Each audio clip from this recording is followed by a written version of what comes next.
John Piermont Morgan was born on April 17th, 1837 in Hartford, Connecticut, to father Junius Spencer Morgan, who was a financier, banker, and founder of J.S. Morgan & Co., and mother Julia Pierpont.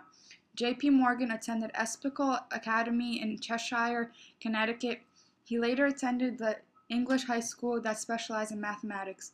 In 1852, John was diagnosed with rheumatic fever, causing him unbearable pain and losing his ability to walk.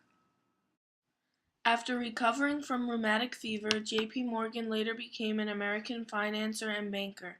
Morgan started off by working at his father's company, J.S. Morgan & Co., until 1871.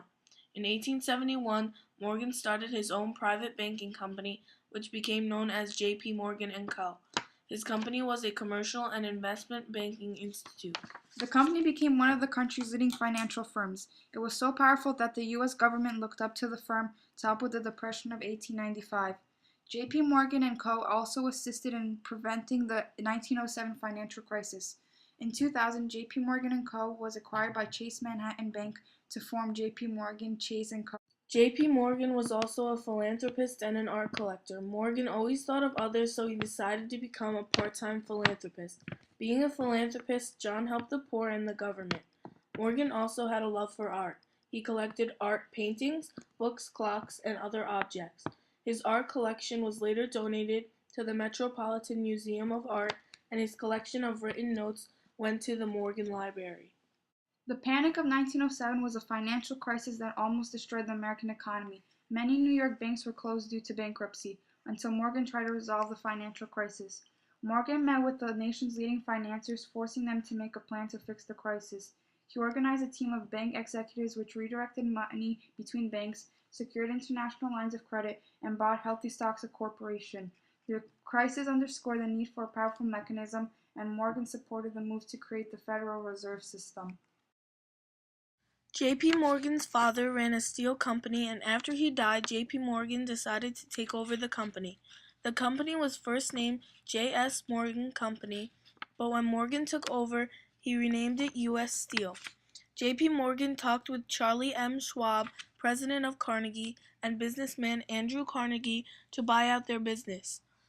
John would take their business and combined it with his father's to make a big company which would later become the first billion-dollar company in the U.S.